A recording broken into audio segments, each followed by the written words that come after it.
everybody. Welcome to ABA Inside Track, the podcast that's like reading in your car, but safer. I'm your host, Robert Perry Cruz, and with me, as always, are my fabulous co-hosts. Hey, Rob, it's Diana. Hi, it's Jackie. Hi, and we have a very special guest co-host tonight.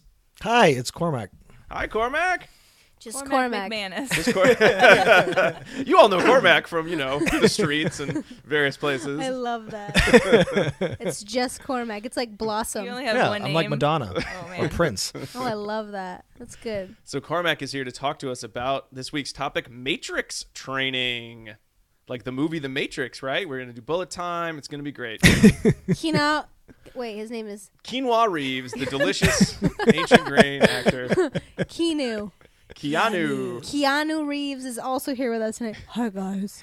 Oh, Keanu, it's so glad you're here. Thanks. I like jumping off of buses. Doesn't he do that in a movie? He rides I think he jumps onto drives a bus. He prevents a bus from Yeah. in the bus exploding. explosion. Guys, I'm amazing. I remembered that. He doesn't drive the bus. He just saves the bus. Oh, And a boat. I'm here. Oh, no, he didn't do the boat one. He didn't. It wasn't No, in the No. that's Jason Oh. Patrick did Yeah. the Oh, I'm so Yeah. boat sorry. one. Well, Yeah. He anyway, rides some killer waves. Cormac and Keanu are Keanu. here today. So in terms of Matrix training, our special guest co-host Cormac wrote a great article on Matrix training and fan favorite topic, video modeling. And by fan favorite, I think I just mean us. But, I'd say fan favorite. It sounds like, people are listening to the show. It's fun. So, Cormac, why don't we start, before we talk about Matrix training, to what? Okay. No, Dinah, sorry, am I I off was going track? to say, why don't we let Cormac tell us about himself? That's totally what I Oh, was. okay, I good. was. That's what I was Oh my going to gosh. say. You're supposed to- Twinsies. That's so lucky. This is our first podcast. We're on the same track. We have not recorded in a little time, everybody. It was a real fun, we're a little punchy after sound check. Okay, so Cormac, please tell us about yourself. So my name is Cormac MacManus. I'm originally from Ireland, so I usually give a disclaimer. What? Yeah. I usually give a disclaimer when I'm talking to new people, and you guys have a wide audience, so I'm talking to a lot of new people, that sometimes I may talk really fast, but you guys cannot stop me and ask me to repeat myself, so just, I guess, play it back. I'm from Ireland. I came here about 10 years ago. I work at the New England Centre for Children, and I'm currently in a PhD program at Western England University that Diana and Jackie know very, very well. That's right. We went there, too. I blocked some of those memories. I did, too. So, Cormac, is your dissertation research going to be in Matrix training as well? It is not. It's on a different topic. He's Maybe I'll following come my back. footsteps. Yeah. Behavioral All of our momentum. footsteps, I think. Oh, that was specific. I Yeah. thought you That's just specific. meant veering away from your master's thesis for your dissertation. No, Behavioral momentum? behavioral momentum. Yeah. I'm following in both your footsteps. Oh, yeah. But We it was, haven't- Oh, yeah. yeah. You got that, too. Yeah. That's amazing. That was my master's thesis that I Mine veered too. away from. Me That's too. why I don't remember. I went the opposite way. It's a good topic. We'll have to do that one Yeah. Oh, later we on. should. Yeah, I was thinking It we hasn't come should. up. I don't think anyone's mentioned it. This is the first time we've mentioned behavioral momentum at all in Yeah, it's true. 49 episodes. But, and hilariously, we've written multiple articles on it. That's what do you know? funny. So many that you forget them. Yeah. No, not really. It's like Brian Awad. He just never wants to talk about functional analysis. He just, I did so much research on that. He's over it.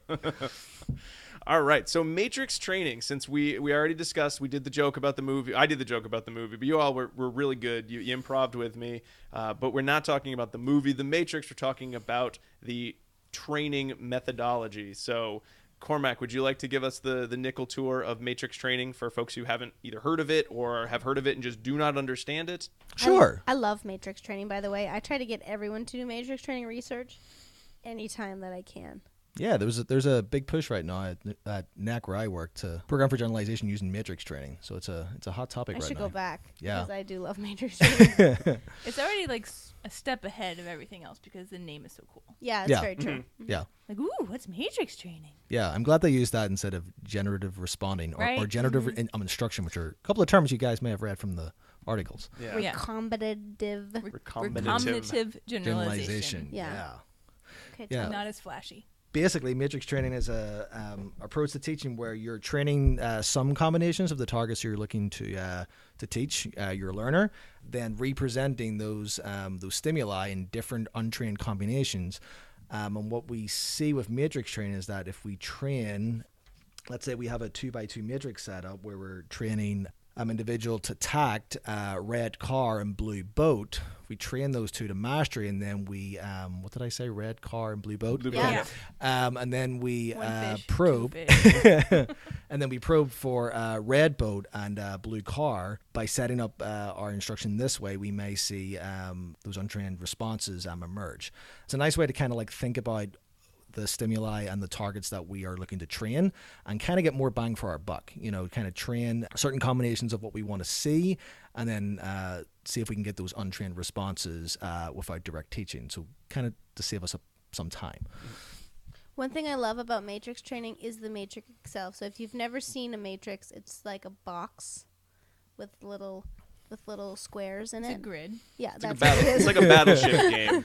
I love that. It's a box with squares in it, and along the top is like one set of stimuli, and along the side is one set of stimuli. So when you were talking about like red car and blue boat, red would be like colors would be on like one side, and like vehicles would be on the top, and so that's how you would choose what you would teach. Exactly, Right? exactly. Yeah. And then, one of the articles that I leaned heavily on for my project that we'll talk about, they utilized a 3D matrix where they had a third set of parameters or stimuli to reference. And that was a study looking at teaching prepositions. So looking at, putting the red car on top of something or the blue boat under something. Add to more complexity. Right? I love that. This is when you wish articles you could just click on part of it and it would like open up and you could see a video of what that actually What they looked did, like, yeah. right? Right. Yeah. Or the grid would come out like 3D Right, like from like, the page. You're like, whoa. So if let's keep it simple. Yep. As an example, is the 2x2 too simple? No, I think the 2x2 would be Okay, pretty good. so in the 2x2, it's a 4 square grid. Yeah. And along the vertical column, it would say red and blue. Mm-hmm. And across the top, it would say car and boat, Yes. right? My question is, when you start training this whole thing, does the learner need to already be able to tact red and boat separately and just not tact the combinative tact of red boat? Oops, red car. This is where we need like a diagram, a whiteboard to draw this out. That's a great question. There is some research that's looked at diagonal matrix training, so training down that diagonal Okay. in the grid, and that is useful when the student and the learner already knows or has learned the stimuli on both sides. So in your Okay. example, they already can tact blue items, red items, things that are cars, things that are boats. So that's great for stimuli that the learner is first I'm encountering. What we can do is use overlapping, and they kind of, I guess our example is a little bit too simple. Okay. That would be something like, if we're looking at let's say a 6x6 matrix, we're going to teach not just down the diagonal, but then some of the other boxes just off the diagonal. So we're teaching more exemplars, and then we're still doing those probes for generalization for those untaught combinations. Do you have to teach off the diagonal, or can you just teach the diagonal and then probe everything? I think the teaching down the diagonal will maximize your generalization for the targets that you're trying to teach.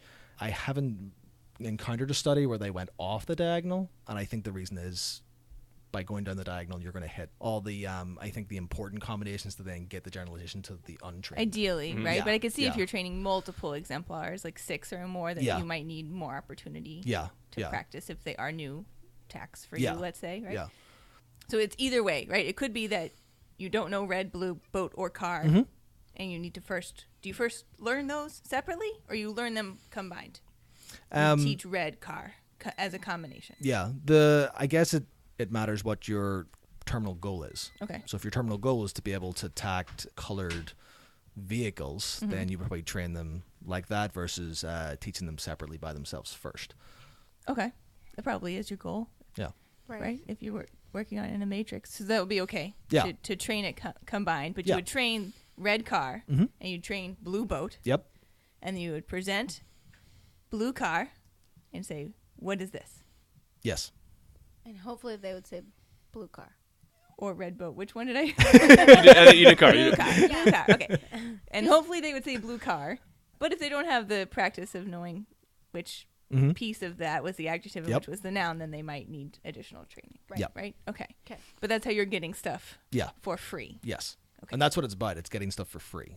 Yeah. I love getting things for free. Me too. Right? Even if you get half of it for free, that's still cool. That's still a Okay. lot. Yeah. You I save got, yourself a bucket load of time. All right. Free Yeah. cinnamon roll today at Panera because they sent me a birthday coupon. Jackie's face is like so shocked by this news. I feel jealous. Yeah, you have to sign up. I am signed up. Then they'll send you one in your email. It's I feel just on like your card too, so you can just go there and it should say, "Oh, looks like you have a birthday pastry," and you go, "Okay, what Oh, are my matrix birthday- options?" And it's frosted, birthday cinnamon, pastry. circular Cinnamon. square. When I think of pastry, I always think of cookies only, which is hilarious. No, they have a lot of pastry options, That's and not I a got one cookie. for free. Oh, all right. That's the category you think of for pastry is cookie. At Panera, yeah. Cheese Oh. Danish. All right, well, let's get started on our articles. We have 2 articles tonight to discuss, and they are Matrix Training of Pre-Literacy Skills with Preschoolers with Autism by Axe and Sainato from the Journal of Applied Behavior Analysis, 2010, and Teaching and Generalizing Pretend Play in Children with Autism using Video Modeling and Matrix Training by Cormac, MacDonald, and Ahearn from Behavioral Interventions, 2015. That's not me. It's another. It's Different another MacDonald. Yeah. We wouldn't need Cormac here if you were the author of that one. it would be greedy of us to have too many authors on one podcast. All here. Someday not we safe. should do that. It'll be some sort of like We should. amazing podcast. It's like, oh, we've got all the authors of whatever article we can find And all the like authors. it's like one of those authors or one of those papers that's got like 20 authors. Yeah. Oh yeah, That'd that's be pretty good. fun. I need more always- mics. It's always written as at all. Yeah. Yeah. Yeah, you never want to be the 7th author. Right. Is it 7th or 6th? 7th. The First or 7th author. last. It's got to be first or last. Yeah. Right. Yeah. If someone invites you, you're Yeah. like, well, how many other authors are on this Right. paper? Yeah. 6. You're like, nah, I'm leave me out. off. Yeah. So I think we're going to start with the pre-literacy or the pre-literacy matrix. Why'd you pick this article, Cormac? So I thought this article would give us a simpler jump into matrix training because, like I kind of said, my study utilized a 3D matrix, and it can be a little bit complicated to describe, whereas the matrix, well, this is a really great article, and they get a lot of good results. It's it's that 2x2 style matrix, a little bit easier for us to kind of like read through and kind of follow along what they're doing through their procedures. So, yeah. Excellent. All right. Let's dig in. All right, so this study, they were looking at using a matrix to teach action object combinations, like stamp the onion and underline the deer, for example. And they did this with 4 children with autism. They were aged 4 and 5. I think that's young to be. It's a little young. It's I like- mean, it's like worksheet-based, right. prepositional work, right? 4 and 5. Not that's prepositions. Not too much. I mean, you start doing, certainly the 4 might be, but 5 years old, you would have kids in kindergarten who would be expected to do some simple you're right. simple skills. You're totally right. And I mean, it seemed like the article really was just trying to look at the skills themselves, and the prepositions kind of sheets might have lent themselves better to that. It's kind of a uniform means of Right. of getting the kids to engage in the activities. Okay, that makes sense. Side note, I don't know if has anyone ever run like prepositions program where you're like, put the something on the something and you have the items. Does anyone ever get that to work? I feel like that program never quite makes it. So maybe worksheets is best. I have run that program. Did it work? Yeah. Well, you need to show me how to run that program because I'm doing it wrong. But you know what's way more fun for the kids? Worksheets. Not worksheets. No, not at all. Is you go out to the table in the classroom and you use that instead. So you say, put this under the table, put this on the table, and then they get to crawl around. Okay. You don't believe me? No. You don't believe me? No, I don't want to Try get it. into a long discussion You about it. try I feel it. like it's not matrix training necessarily, so I feel bad. Well, you brought it up, dude. I'm sorry. Okay. Matt, Apologies, everyone. Matt, I'm sorry. Stop listening immediately. Matt, Rex, Trey, and Nina were the students who participated.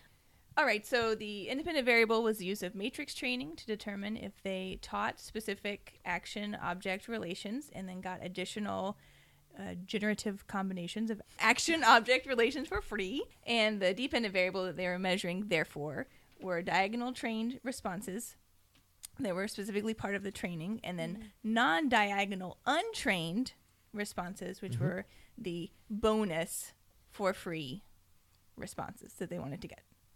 I think Cormac mentioned it, but at the beginning. But in case any listener did not hear, the recombinative generalization, that's pretty much just the outcome of matrix training. So Yes. when you hear that, you're just, that means the matrix worked. Yeah. Yeah, right? that's the free stuff. That's the free stuff. And it's weird, like when you read the definition for that, and I remember like writing those sentences in my study, it's almost like that definition for reinforcement. What is reinforcement? Well, how do you know it's reinforcement? You Yeah, just get this right. like circular kind of definition, and that's kind of what you get with the recombinative generalization. It's when it happens, then how do you know if it's happened? Well, that's it's kind of like that circular Yeah. argument. A little bit. Yeah.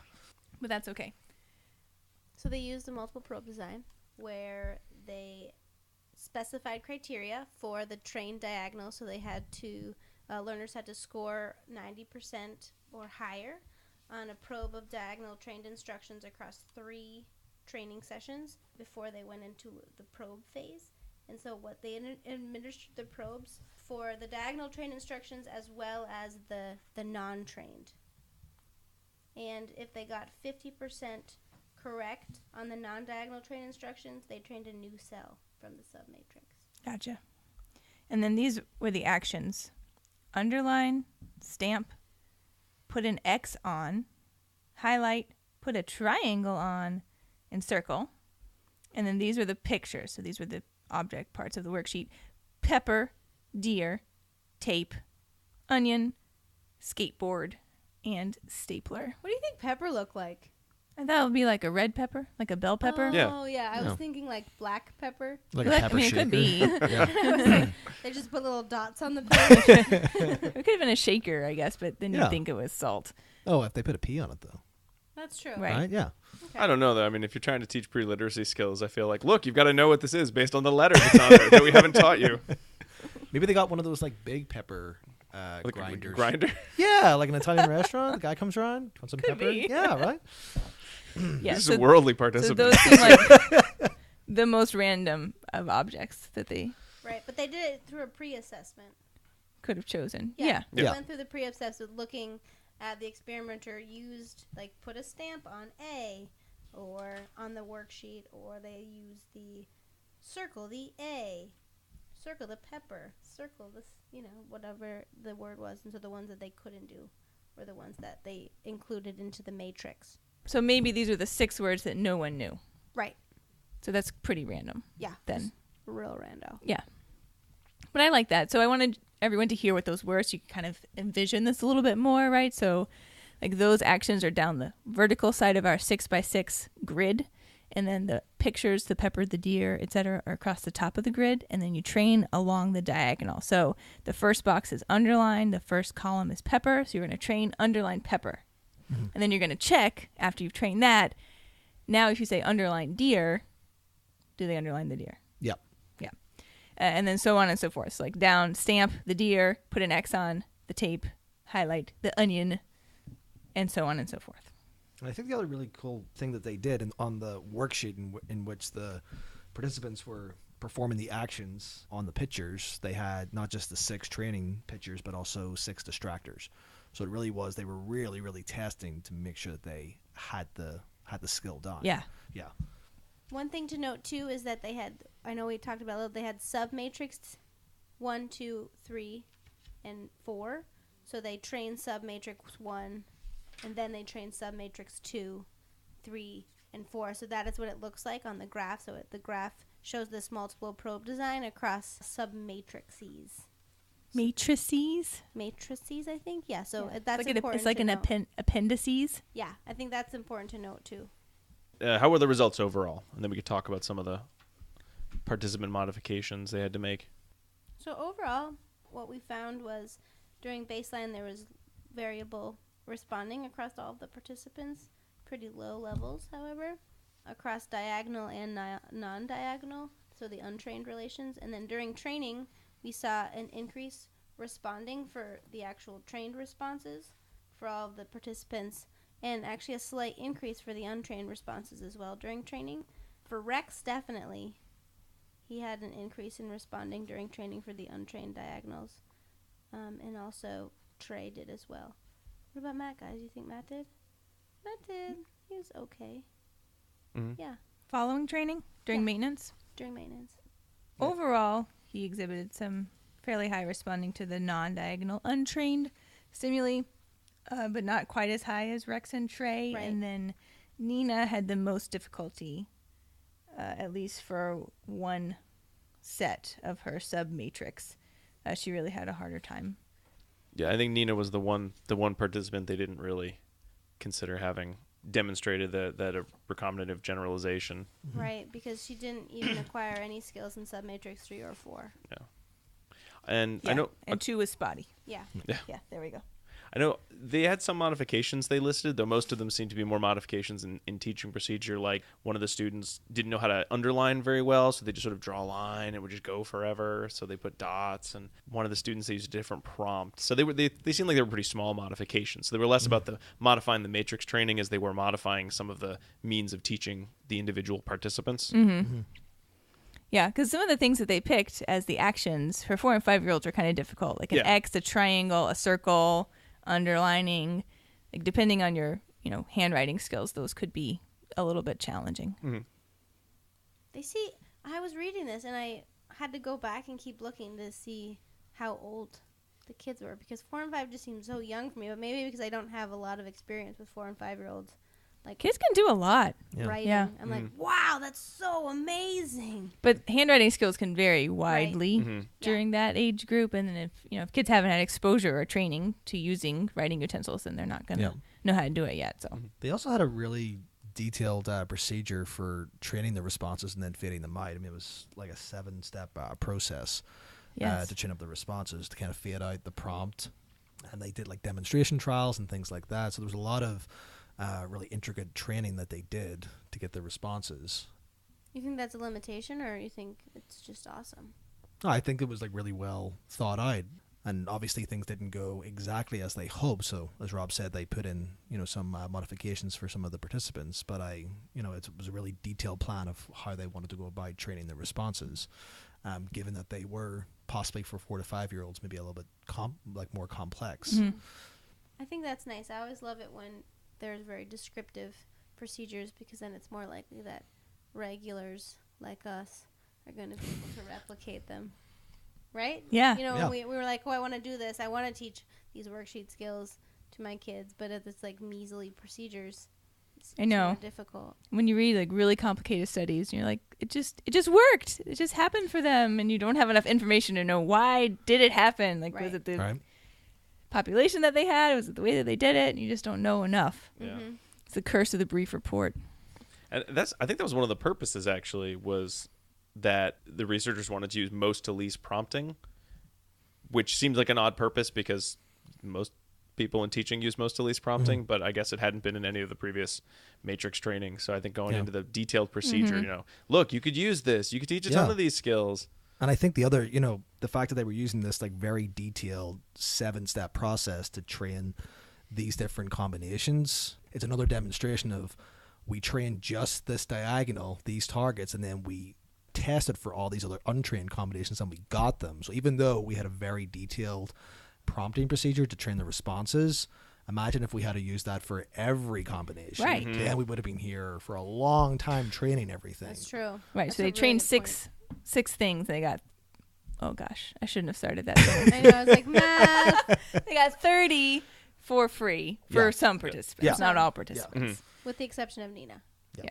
Poor So yeah, Nina. trying to train Poor 36, Nina. that would have been too much. Yeah. Oh, yeah.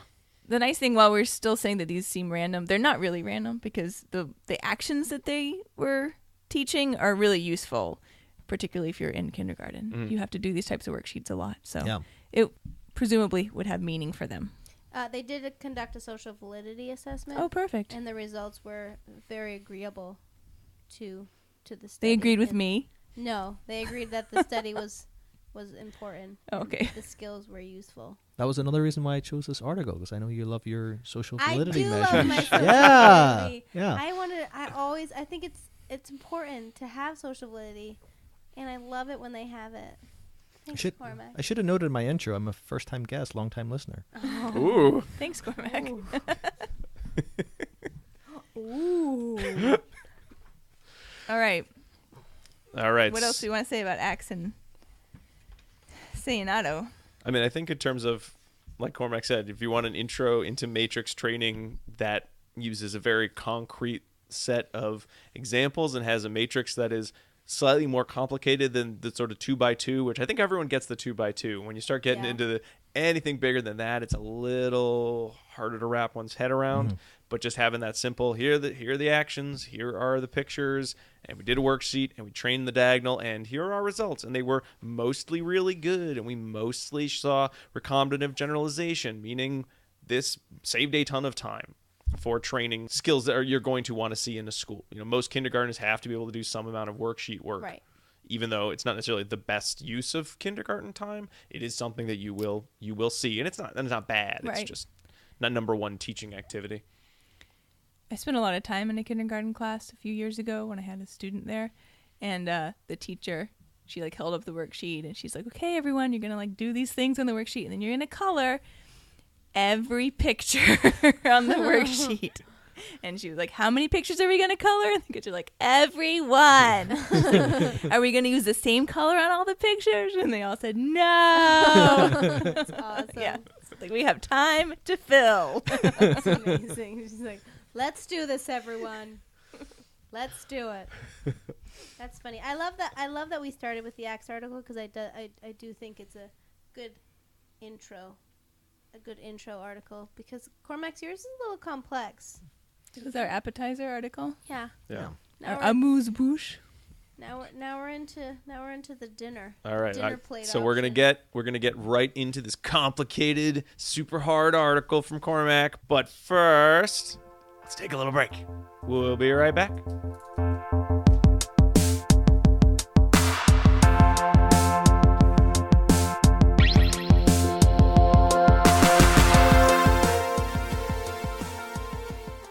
Hey, ABA Inside Trackers, it's me, Jackie. And it's me, Diana. Jackie, I am really excited to be joining you in this commercial because I've also started my career path at Regis. Yay! Yes, that's right, folks. If you want to start an exciting career in applied behavior analysis, you should check out the Master's and Certificate program in Applied Behavior Analysis at Regis College. You can learn from both Diana and me. Here are some interesting facts about our program. 90% of our 2016 graduates passed the BCBA exam during their first time taking the exam. We think this is a really great testament to the program. We started an on-campus autism center in fall 2017.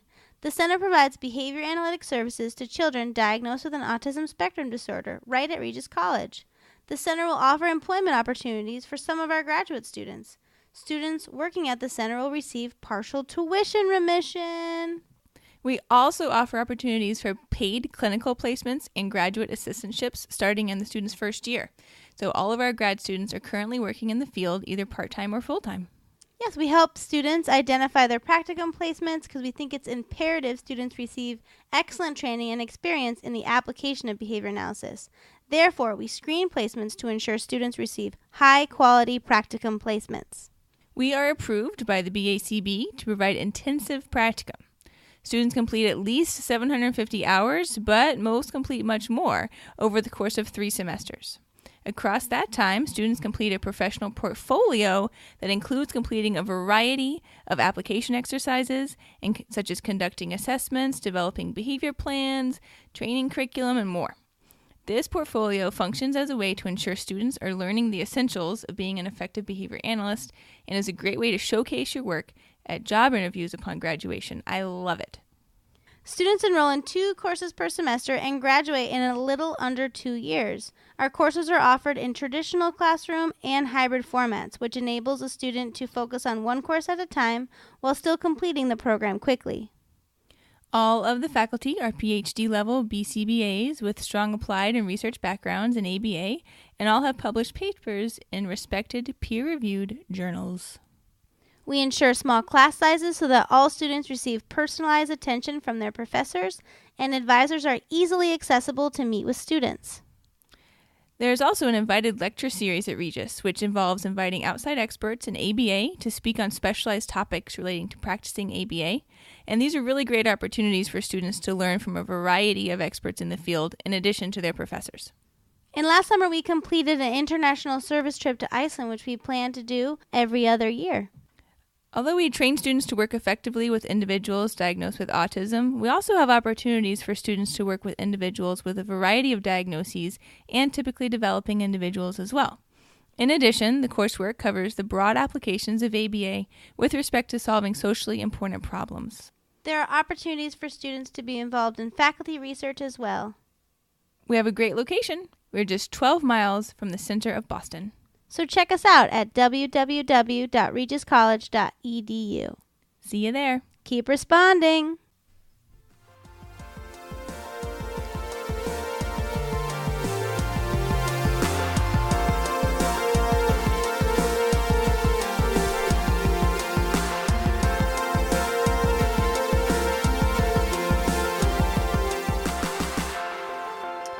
And we are back. And what better way to come back than with a secret code word? So those of you who are new to listening to ABA Inside Track, we are an ACE-approved CE provider. So by listening to this episode, you can purchase CEs through our store. If you just want to listen for the information, that is free. But if you'd like CEs, you'll need 2 secret code words. You can follow the link in the info page or go to abainsidetrack.com for more information. But you'll need 2 code words, and the first one is jacuzzi, Jacuzzi. Jacuzzi. We looked it up in the break, so I know that's spelled correctly. Like, I'm going to go sit in the jacuzzi, or Jackie's sitting in a jacuzzi, or you could be sitting in a jacuzzi while you listen to this. Jacuzzi. I love that word. Yes. Yeah, fun fact, we don't say the letter Z, we say Z where I come from. Oh. Yeah. Dr. Seuss ABC is not very fun on that last page if you say Z instead of Z. Oh. Yeah, try doing it. Zizzer, zazzer, zuzz. Yeah, no, it's, yeah, it doesn't rhyme. You're right. Yeah. Yeah. Yeah. Yeah. Zedzer. Zadzer. It took me a long time to figure out what an A to Z was, but it's a map. Of course, this was back when people used maps and didn't just have iPhones. Yeah. Jacuzzi. All right. Great. Enough about these secret code words. Let's get into Cormac's article. Woohoo! Cormac, take it away. Tell us all about this super Tell us 3D everything. matrix Sure. training you did. So I originally got interested in video modeling when I was in my master's program. What is video modeling? Video modeling is a instructional tool where you, instead of doing modeling the response that you're looking to teach your learner in the moment, i.e. in vivo modeling, you are recording it on a video and then playing it back to the learner to then perform the skill. So it's really useful for teaching play skills, vocational skills, self-help skills, things like that. There's been a number of studies that have shown that it's just as effective, if not more effective, than in vivo modeling, because you can really pinpoint the actions and really zoom in and zoom out on the actions that you want to highlight in the video. It's also very cost effective. It's useful when you're in a setting where you maybe don't have very good procedural integrity across multiple instructors or teachers. If you have this consistent video, you can be sure that the student's being provided the same model each time for whatever skill you're trying to teach. Cool. Yeah. And when you use video modeling, do you have to prompt the student, or is the video model the prompt? Or what does the research say? It depends. So the video model can serve as the only prompt. In the case of my study, it served as the only prompt. But depending on the learner, there are instances where you would use additional prompting to help the learner acquire the skill that you're trying to teach. Cool. I always wondered that if it had to. I know previous research, and in your research in particular, didn't use any other prompting, and I wondered if it was like not allowed. No.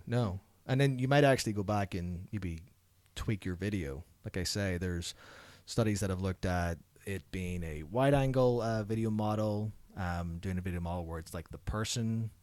I don't know how to, like a Right. So is first the person, model first in person the view? video, Yeah. or is it okay. just their Yeah. hands? Yeah. Yeah. Yeah. Like a first person using like a peer versus an adult, that sort of thing. Cool. So you Overall, might not play a lot of around. difference. Yeah. Yeah. So you might play around with how you're presenting the video, or you might look at the students' prerequisites. Maybe they don't have delayed imitation. Kind of need You that might if you're wanna- looking at video modeling. Yeah. Good call. Yeah. Cool. So I'm interested in video modeling back home. When I came to America and started working at NEC, I got interested in teaching play skills. Some of the kiddos that I was working with, And my advisor at the time, Becky MacDonald, who's one of the authors on the paper, introduced me to matrix training as a way to kind of overcome some of the experiences that she had using video modeling to teach play skills with children with autism, where you use video modeling to teach the play sequence that you're looking to teach, but then that's all you get. You get the same thing every single time, and there's a world of play out there with all these wonderful toys that are available. That. Yeah. Your advertisement for players. World of play out there. Yeah. My favorite weekend activity is to take my son to like Toys R Us and have him run around and see all the toys that I used to play with, Do you tell him it's a toy museum and that they have to stay there? No, he's pretty good at putting things back until we hit the Lightning McQueen aisle. And right. Okay, we got to get, that's why we have like 40 of them. Yeah, we're pretty heavy into that here as well. Yeah. Like characters I don't even think are in the movie. Yeah. You just keep adding to the right? Or different sizes. The arsenal, yeah, right. Yeah.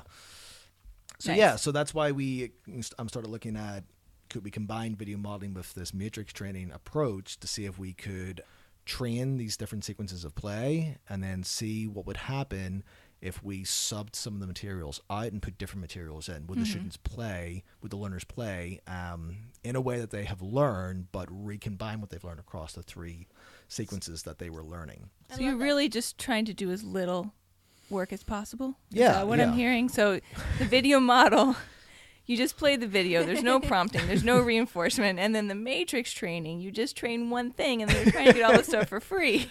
I love that. Yeah, right? Yeah, I mean, well, I think the other thing that kind of got me into, thanks.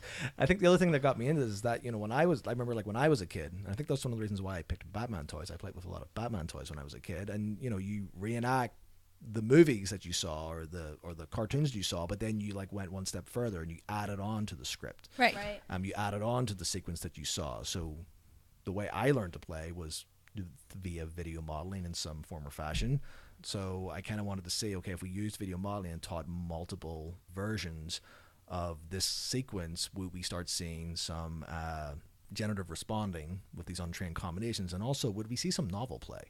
Would we start to see if they've learned, different ways to play with multiple sets of stimuli? Would they start playing in novel ways that we haven't taught?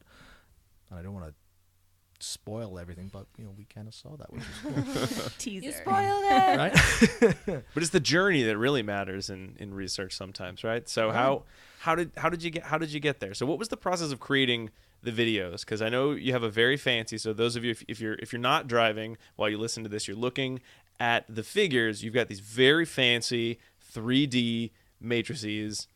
They're very complicated looking. Oh, they were more complicated to construct. Yeah. Yeah. I feel like the reading now is the easy part. So yeah, I basically, I looked at some typical developing kids playing with, superheroes and toys and things like that. And what we kind of arrived at is we're going to build this script where a villain would steal some sort of object from a specific playset location. A hero would get a call at the Batcave, go and stop the villain, and then in the third scene, stop the villain and return the object to the location it was stolen from. So we pulled together a number of different playsets and figures and objects, and kind of set the different, having a hero, a villain, an object in one training video, one specific location, and then doing different hero, a different villain, different location with the second video, and same for the third. So that's how we kind of built it. So it was kind of the same storyline across the 3 videos, but obviously because there was different heroes, different villains, different objects, different playsets, there was different, we had a lot of vocalizations. When I look back at it, we were expecting these kids to say a lot of stuff when they were playing. So they're saying slightly different things, and they're also doing different actions. The cool thing about the 3 videos that we had a Batcave playset, which was awesome to play with, and it does a lot of things. So for each hero, they did different things on that playset. They started in different locations. They did different actions. So we are tweaking little things across each video. And for all of you at home, if you want to purchase these playsets, you actually gave the URLs for all the playsets, and I looked at them all, and they're still there. Nice. So you can still go purchase the castle, the mansion, In the base, Bat Cave. in the Bat Cave. Yeah. The mansion's actually like 23 years old because That's it's from insane. it's from like the third Batman movie. What? It came out in the 90s. That's Oh wow, really? Yeah. incredible. That one with Jim Carrey. Oh, Batman Forever. And Robin? Forever, Yeah. Oh, Yeah. No, that Batman was the really Forever? bad one. That was okay. that was Sorry. Um, They got a little murky there in the middle. so we built the scripts, and then we had to find a model to act out the sequence. And back then it was my first year in the States, and my accent was even worse than it is now, or better, whatever you want Right, to look sure. at it. But basically, no one could understand me. So the other author on the paper, Bill Ahearn, advised me not to be the model for the videos. Quote, he didn't want a bunch of Irish Batman running around the preschool where I work. So we actually asked Rob, Yes. to be the video maestro. Rob literally has the best voice in these videos. No, thanks. No, literally. I remember. Well, I did one of the early Batman or Spider-Man ones that I believe made the rounds. So if you were watching, I think some of Becky's talks from back around that time. Yeah. There was an old Batman one I did. I wrote a couple of them. It was always fun. I always got a kick out of it. It was one of my favorite things to do. You did different voices. You your voice was animated. Yeah. You did it in like you wanna- one take. Give us a little sample. Yeah. Oh, is the script on here? I remember there was It a is. there was like a it's on- diamond yeah. and there was a table one. Let's see. Table Here you go. one. I got it Table for you. one. All right, thank you. Right here. Yeah. So here you go. I haven't practiced this in years. Okay, so we have the Joker. Ha ha ha! I'm going to steal all the money from the bank. And then Joker would walk to the white door and open the door and go, "Rats! It's not in this room." And then you'd have Joker go to a black door. "Double rats! It's not in this room." And then so on and so forth would be the script. I don't want to eat up all the time we That have. was great. Thank That you. was Thank you. uncanny. That was Was that that good? was That was yeah. actually, because I've seen those videos as well, and I was like, Joker? I'm nothing if not consistent with my voice. I think we have. I did a super clip once of like the first 10 episodes of Welcome to ABA, and it was just the same one every time. You varied it. Now it's now welcome to. I'm surprised you didn't use Rob as the play model for these as well, because Rob sure can play some Batman. Yeah. Yeah, Hmm. I wish my children appreciated it more. They just they either want more play or they just watch me play, and I'm like, "There's an They think elaborate playing storyline, is just kids." watching Daddy act out Yeah. elaborate scenes. Uh-huh. That's amazing. It's video modeling in real time. Yeah, that's in vivo Yeah. modeling right there. If you email in, I was like, well, I guess I should probably film some play. We could make some free video models. So people write in if you would like that, because Yeah. I don't know if I really want to record myself Yeah. playing, but I'll play too. We'll play Okay. together. All right, we'll do one of the double peer ones and Yeah. everything. You All right. guys So have good. fun.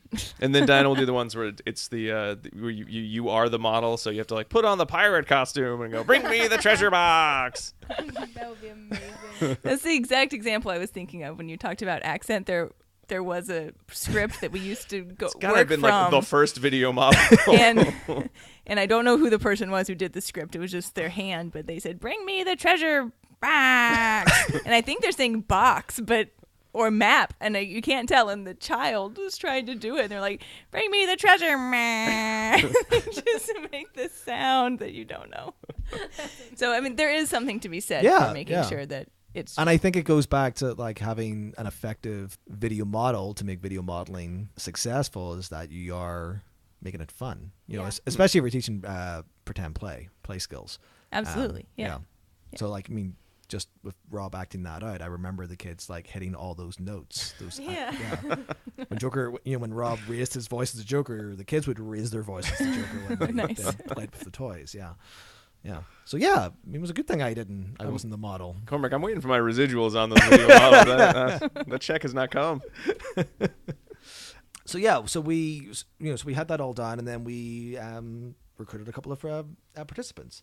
So our participants were Shane, Lee, and Steve, between 5 and 7, and so we ran some baseline sessions, and while we were looking for the scripted actions and the scripted vocals, which if we skip quickly to the graph, we see that they were at 0. They didn't, they hadn't seen the scripted. They didn't know what way we wanted them to play.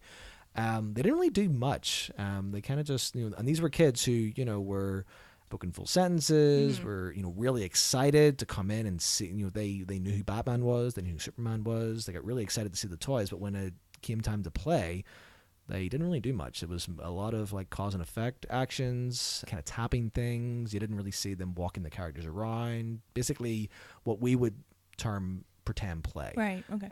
Then we started teaching, and the way we kind of set up the training sessions is that the student would come into a room off from their classroom, an empty room. The toys would be on the floor, and we would set up a portable DVD player for them to watch the video. So kind of like jumping past the toys first, which was always a challenge. Treacherous.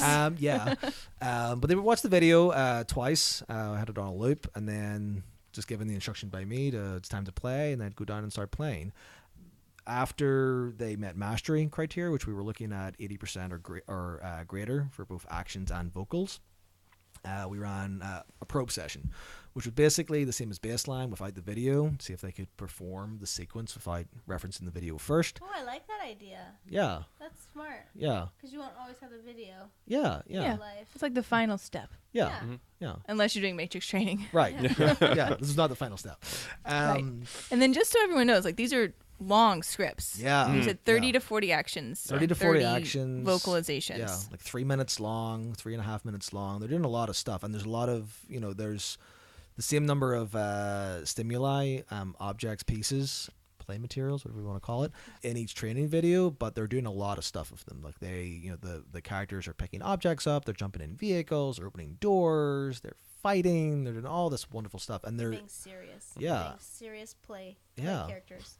on the vocalizations, like they're not just emitting a one or two word phrase. They're, you heard Rob. It's You're a gonna catch long, me, Batman. yeah, it's a long piece of dialogue that they are enacting. What was really cool to see across all three participants, they learned the videos pretty quickly. They learned the sequences pretty quickly.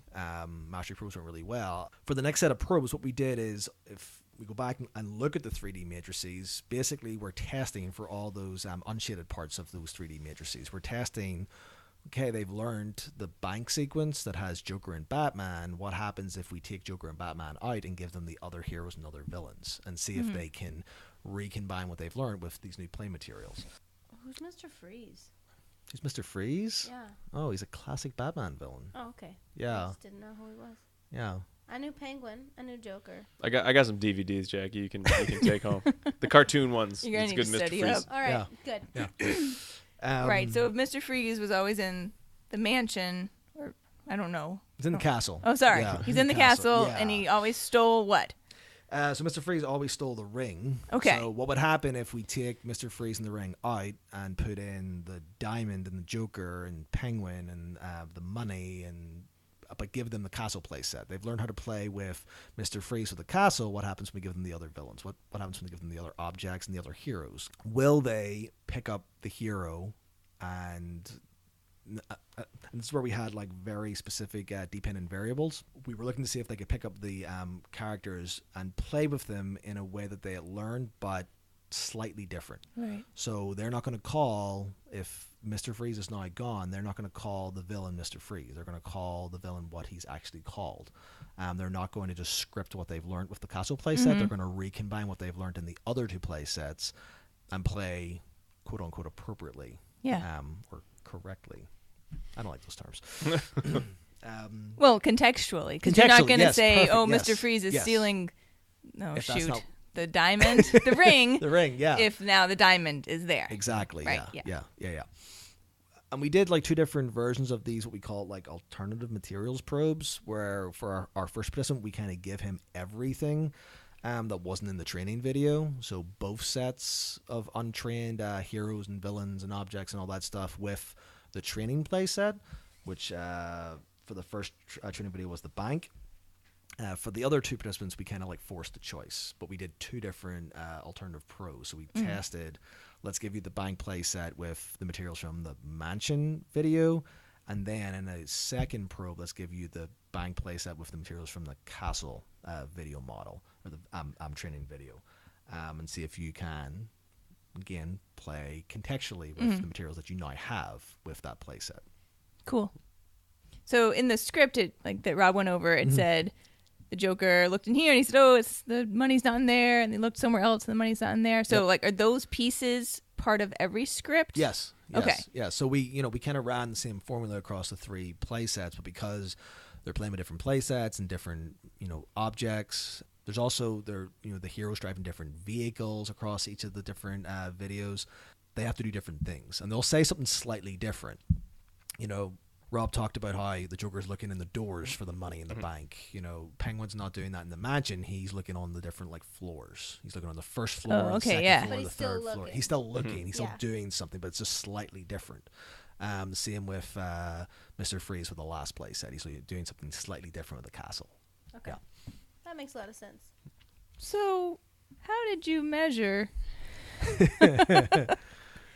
all these variables? Yeah, so I'm sure it was really easy. yeah, it was so easy. It's so easy to record this, and I'm so pleased that I made training videos that had 30 actions and 40 vocalizations. You probably didn't think about that before. You're like, No, this is great. no, I yeah. know. Look at all this play I'm getting. This is wonderful. Okay, now I got to take some data and graph it.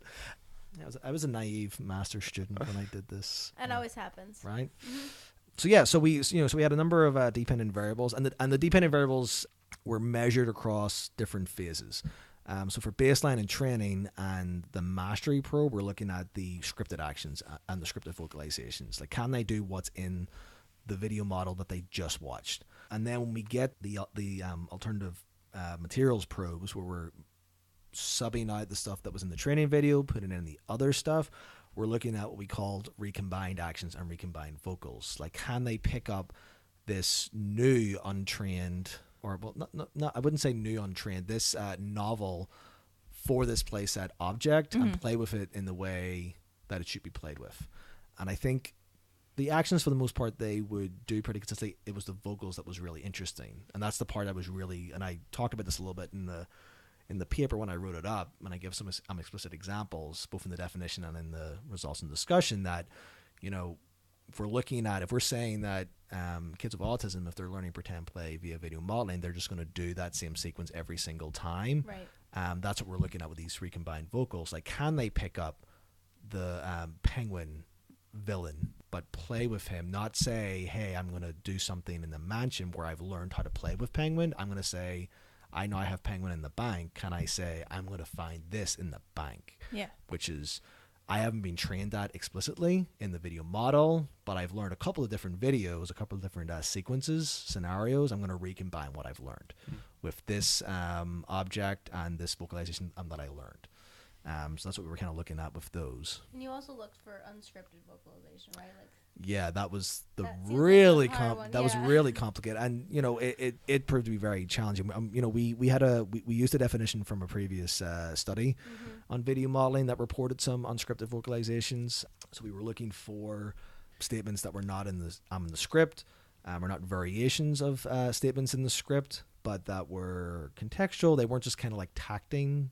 Here's Batman, here's Superman, but they were kind of like, quote unquote, acting as the characters, and we did see a lot of that, which was really cool to see. That's awesome. Yeah.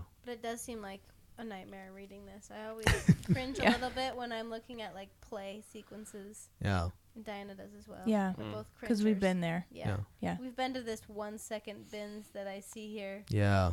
The 1 second break between vocalizations, and you're looking at it in that Yep. horrible I know. second by second. Yeah. I can tell you that scoring the videos like a 5 minute, because we give the participants 5 to 6 minutes to play with the stuff after they watch the video or when we went into a session, and it would take me probably like 2 hours to score that video. Yeah, Wow. because I had to like listen to it, then go back and then replay it, and then, okay, where's my point? Oh, did I get that 1 second break? Oh, this is a new one. And then I was like writing down what they said as well. Yep.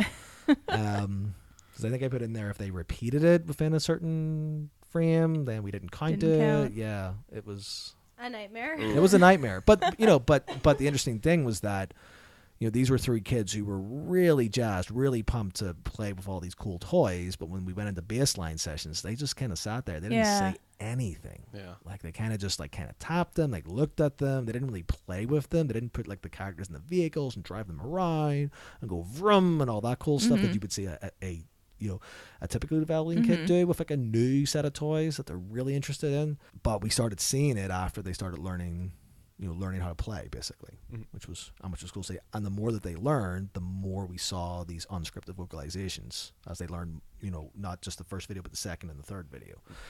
That's really cool. Yeah. Novel play is so hard to teach. Yeah.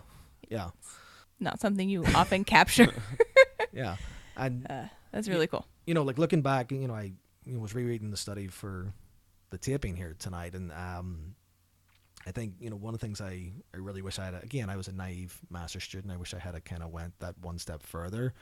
I put this in the discussion as like future research, like what would happen if I threw in more materials that were not in any of the training videos. I have a 2-year-old son, and I'm in that toy aisle quite a bit, and I see all these toys, and I have so many toys now. It's so cool. Like, what would happen if I threw in the Geo play set, or the more heroes or more villains that are not in on the training videos? Like, would they play even more? Yeah. That's a good idea. Yeah. Someone else would replicate this. Yeah. For their thesis, and then add more in. Yeah. After they heard you talking about your cognitive Right. equals 2 hours of data collection. Right. Yeah. You could try for a shorter script. Yeah. Definitely. Perhaps. Definitely. So that's the other question too. Is these were clearly very highly verbal. Yes.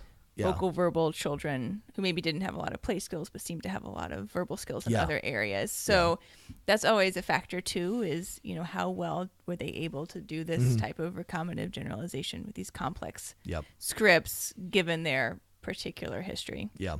And I think I'm just on that point, like they knew who the characters were for the most part. I have like all these little like tidbits that are not in the paper, but they're for one of the participants, he got to like the third play set after he learned the third play set. We took another baseline session after he learned the first 2 videos, and he was like recombining everything. He was generalizing. Oh it was my wonderful gosh. to see, but he didn't know who Mr. Freeze was. He was like Jackie didn't know who Mr. Freeze was. And he called him monster. I'm going to stop the monster. And I was like, I have to give you a minus because you didn't say Mr. Freeze. Yeah. I felt so bad. Yeah. Well, that's good to know that Right? Yeah. history. Yeah. Yeah. No, all you would have to do is be like, "Hey, it's Mr. Freeze." Yeah. Yeah. But but like the point again is that in the, all those baseline probes prior to training, he didn't pick up the bad guy and say, I'm going to stop you, monster. Like he didn't do that stuff. So Right, yeah. Yeah. That's so cool. So what were your results like? So we saw acquisition of the scripts. So video modeling was effective to That's teach awesome. play, which was great. Cool. When we It saw was a that multiple across. probe Yeah, we across did. participants. Yeah, we did multiple probe across participants and then within participant across the play sets. Yeah. So the first graph in the paper is kind of just demonstrating that functional control. Like nothing, the kids didn't learn the scripts until we taught them. And, we did a multiple probe design versus a multiple baseline design because we didn't want to have like testing effects, and I think also like, time saving as well. Sure. Running every single time we ran a training session to run baseline sessions with those other 2 kids across all the other play sets would have been Nightmare. Yeah. Yeah. Limited exposure. Yeah. But, we didn't see acquisition of the skills until we did some video modeling. For the first participant, he was the guy who we give him like everything in those recombined probes. So if he's with the bank play set, we take away Batman and Joker, we throw everything else in. And we didn't see initial recombined actions and vocals. They were very low. But then we saw it jump up when we ran a recombined materials probe with the mansion play set and give him like all the materials from the bank and the castle. We started seeing him recombining what he had learned in the bank play set to the mansion play set, which was cool to see. And then we saw it even stronger when he acquired the castle play set. The interesting thing, and this is one of the reasons why we changed things for the second and third participant, is that he only, in those recombined probes for mansion and castle, he only picked up the materials from the bank play set. Okay. So that's why we wanted to see, okay, we're going to basically force the choice with the other 2 participants. We're going to run these 2 separate. That makes sense. Yeah. Yeah. So You don't want it to be a preference assessment built in. Yeah, right. To your probe, yeah. And if when you guys look at those really complicated 3D matrices, there's a lot of combinations we could have like tested by themselves. We could have went really crazy, but then the kid would have been in playing with Batman toys like, all day. Yeah. So we had to be pretty I wouldn't have minded. He wouldn't have minded. I'm sure his, teachers and parents and all those guys would have. Everyone would mind. Yeah, they would have minded quite a bit. Mhm. So yeah, we kind of forced a choice, and kind of were a little bit strategic in what we wanted to test. So for the second participant, we saw the same sort of pattern. Cool thing about him is that after he learned the bank, the first script, when we ran a baseline pro for the second play set, he was already generalizing. He was already getting like the sequence down that, okay, the villain's going to do this, the hero's going to do this, the hero's going to stop him, which was really cool to see across the two untrained play sets, which, could be, you're looking at a multiple baseline design, you're seeing that it jump up before you do some teaching, but I think that's ideally what you want to see. You want to see some generalization with these play actions, these play. Yeah, just not for your thesis. Not for your thesis, but that's one of the reasons. But for him, yes. That's one of the reasons. Well, that's one of the reasons why we did the multiple probe cross participants. But for him, his responding in those recombined probes was really, really strong. Was really high. So he was kind of like our all-star. Yeah, that's awesome. The third participant was, I feel like the most interesting, because for him, when we ran a mastery probe with the stimuli that he was trained on, he performed it perfectly. But when we give him everything else, he didn't do it, which was really, really, really interesting. What he started doing, and I think the second set of recombined probes that we ran, he started just doing his own thing. So he just picked up the materials and just started playing like, we're gonna go to the, I think he said we're gonna go to the hairdressers or something. Something like really like Joker, you have green hair. You need a haircut. Like something really cool. And I was like, where did that come from? You did not do this in baseline. But every time when we run the mastery probe, and we give him the stimuli that he was trained on, he did. You train what, or you get what you teach. He did the script perfectly. When we give him, and we mixed up, he did his own thing, which I thought was really cool because he was the third participant. He had the most exposure to baseline sessions. Yeah. And again, just kind of really excited to come in. Batman toys, Superman toys, all that stuff. Again, just lay on the floor and didn't really do much. But then he learned some stuff. It's like, oh, I'll play my way, which is kind of cool. And kind of what you want, right? Yeah. I mean, Yeah. all in all. Yeah. Joker does need to go to the hairdresser. He does. Yeah. But the other, you might need to visit the cosmetics cabinet as well.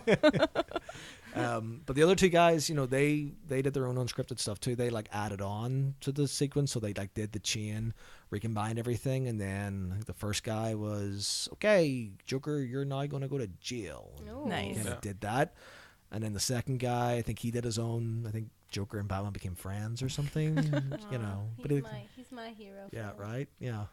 So yeah, we got some really, really nice results, both of what we were looking at in terms of can they recombine everything, can they learn how to play a specific way with the materials, but then change it up when they're given some novel stuff, some untrained stuff, or untrained combinations, and then would we get novel play as a bonus? And we did. It was a really nice bonus. That's awesome. Difficult to score, but a nice bonus to have.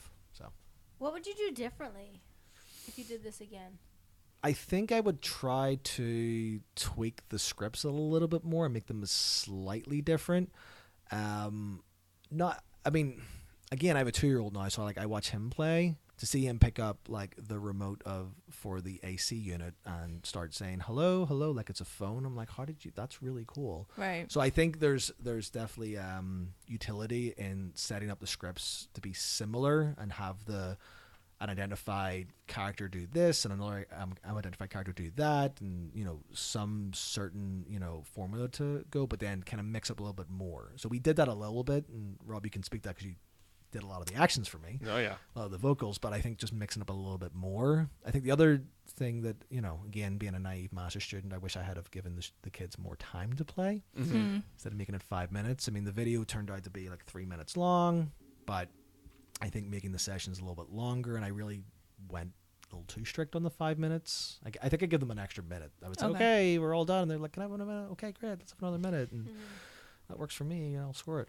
So yeah, but I think giving them more time and then adding more materials in. I think the other thing that I think would have been cool is, again, doing those strategic probes on the different untrained combinations, but mixing up a little bit more. Let's give you material from the you've learned the bank sequence. let's give you material from the mansion and a material from the castle instead of just the materials Right. from the mansion and Right. then the materials from, like mix it up a little bit more and do more of those different untrained combinations from the matrix. Yeah. But you know, That would be a good extension. yeah, That would be a good extension. Yeah. that's why I like the Judah's study is a nice intro because there is on the skill they're teaching, it's less time consuming to test for all those untrained combinations Right. and like all those different untrained combinations versus something that's a little bit more complicated, like a more complicated skill. You're going to take longer to do. Like you're Right. playing for 5 minutes. We build that up to like 100 different combinations. All right, that's a lot of Right. sessions. You might start getting Yeah, you bored. can't. Yeah. You might start getting bored with Batman. Yeah. All right. Well, let's head on into our dissemination station for some last Matrix training thoughts. Our train That was sounded a a funky little train. underwater there. Funky train, Quick, Batman, get on the underwater train. won't you take me to funky train? So I think my thought here is that this is so cool, and That's not a thought, Diana. that was a thought. That was a statement. But she thought My that thoughts statement. are statements. Go What? on. What? You thinking about fact versus opinion? It was my opinion. My opinion is that this study is cool. And if I'm a practitioner listening to this, I would say, wow, that's something that I should do in my classroom for my kids. But the flip side of it, of figuring out, like, did this work and how complicated the measurement and recording system is, would be totally daunting. So I think that's my question for you is, how would you want to recommend that a practitioner approach matrix training for play skills? I think for play skills, I'd be looking at, okay, is there a toy series that has multiple objects, play sets, materials that I can use and I could build in? Okay, I'm going to teach you one way to play, and then I'm going to like systematically sub something else in. And I may have to teach you a specific way to play with that thing down the line. But once I start recombining everything, and that's either what you want to do. Like you're not always going to be able to play with the toys you learn to play with in this specific way because your friend might be playing with that specific toy. You got to do something slightly different. So if you need to get that through direct teaching, but I don't have to teach you every single possible combination, I think that would be my recommendation. It's like, look at, okay, here's a set of materials that I want to teach my student to play with. How can I add more stuff on and sub some things out that would make sense to play with? Yeah. Like I was speaking to a coworker who's doing something similar with like pretend play, and it was the same sort of thing. She was trying to figure out, how do I teach this sequence but then sub in something that's kind of similar. And I kind of went back to that example with my son. He picked up something that looked like a phone, Yeah. and he played with it like a phone, which makes sense. He didn't pick up my shoe and pretend it's a phone, although I guess It kind If of. you're on Get Yeah, it Smart, kinda you does, could. yeah. Or a pear. Okay. There's a better. Yeah. That's a weird example. I don't Right. I love Yeah. pears. know. Right? Hamburger You phone. don't talk to them on your as a phone, right? No, Okay, a pair is very Remember your banana unphone-like. phone Yeah. Yeah. ringtone you had? Oh my- Banana phone. I God, love a that long thing. time ago. Oh my god. I think another thing that I would tell practitioners is that you don't have to be as stickler on data collection. Yes. Right? Right. That's yeah. You right? So you don't have to videotape the 5 minutes and then spend 2 hours. You could even just have like a plus or minus. Did Yeah. you see the scripted vocalization? Did you see any novel play? Like plus or minus. Maybe you take like an example of one thing that you heard, but you don't have to write down Yeah. everything that you Well, yeah. I really like Deanna's descriptor of like, did they play with it contextually? Right. Okay. Yeah. Did they Yeah. pick up this new character but not completely script what they had learned, but do Yeah. something slightly different? Say something slightly different with that new character. Yeah. Right. Yeah. I think that's Cool. really what matters. What I think so. If you were say, hey, I'm selling a bunch of Matrix toy set. You purchase all the toys yourself, but I've got the Matrix, and if you follow these steps, you should be seeing these recombinative generalizations. I think if it were a real like a classroom, maybe not like a pure ABA classroom, but Right.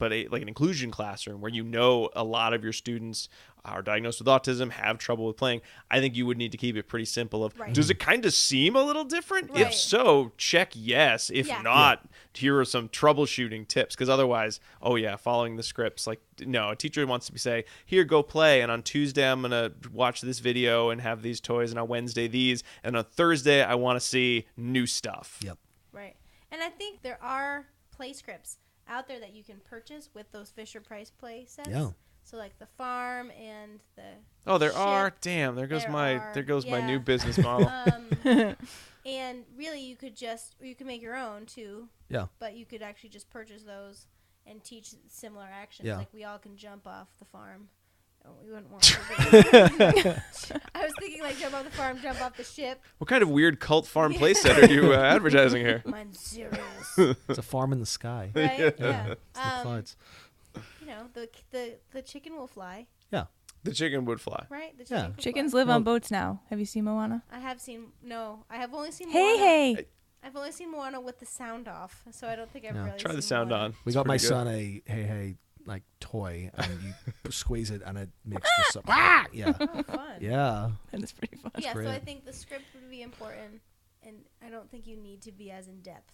I teased Yeah. you, but I think the last time I had a bunch of preschoolers and it was like, oh, this week is the farm playset. I think they all did just start putting things on the roof and having everything jump off the roof. Seriously, yeah. Yeah. It was Yeah. way fun. But I'd never seen them do that with any other toy. It was just the farm and the farm toys. Well, you know, they're. Our collective unconscious jumping off farm. Yeah. Oh, there goes the horse. I think the other thing to consider as well is that if you're like kind of planning that out and you're not seeing, then you're doing more, like you're not just training down the diagonal of the matrix that you've set up, you're kind of doing some of those untrained combinations as well. Still hoping to get your, more bang for your buck and get those untrained combinations for free, but there is a number of matrix studies that have looked at they call it overlapping instructional versus the diagonal training Yeah. instruction. So you might want to look into that as well if you're not seeing that recombination across those different untrained. And don't feel sad if you're not seeing Yeah. it too. Like Yeah, it could happen. just because you You could be like Nina. Yeah. right? You who could just be had a like hard time. Nina. Yeah, it's and okay. It's okay. So that happened to me once when I was like, "We're gonna do matrix training. I'm so excited!" And so I put it in my classroom, and everybody was like real jazzed about it. I had like a pump it up meeting about matrix training. Everyone's wearing sunglasses, yeah, it was like so fun. black leather but- coats because they thought it was the matrix. Yeah. Right, but then it didn't happen for Oh. us. There was a lot of prerequisite skills that were missing that I thought were there, but they were not there. And You thought it was going to be like the Matrix, but it turned out to be more like the Matrix Reloaded. You're right. And you know what? It's okay. We tried. We taught some things. Yeah. We just Yep. didn't get things for free, and that's okay sometimes. Yeah. Yeah. So I think one of the things when I hear about matrix training, or I've seen talks about matrix training, it does feel like it is a technique that requires technology almost. Like you have to have, the video modeling, certainly you have to have the Right. videos. But even if you were trying to do something more complex than, say, what was done in the preliteracy study, you'd be better off if you had some sort of like fancy program that could sort of set up your matrices or have different pictures. Like I think I saw a symposia once at Babbitt where they put together these elaborate PowerPoint presentations of like, oh, we combine the different terms, and I think it was social studies or science terms, and it seemed really cool and they got great results, but the amount of work to go into it seemed very hard. So I don't, no one's seen anything specific for like a matrix generation program or app, anything out there, right? Not that I've seen, but I think to your point, it does take a lot of pre-planning Yeah. to kind of Yeah. set up. But I think it's useful for even something as simple as, I think it's useful for those learners that you're teaching who, when you teach them something, it's like under very, very tight stimulus control, and it's only going to happen the way that you taught it. So I've seen, matrix style instruction set up for things like greetings. Where we teach the student to greet someone in the hallway, in the gym, and in the playground, and it's like we've got that like 3x3 matrix. It's 3 people on the top, and then the locations along the side. So we train along the diagonal, and then we're going to pro for everything else. We're trying to get more bang for our buck.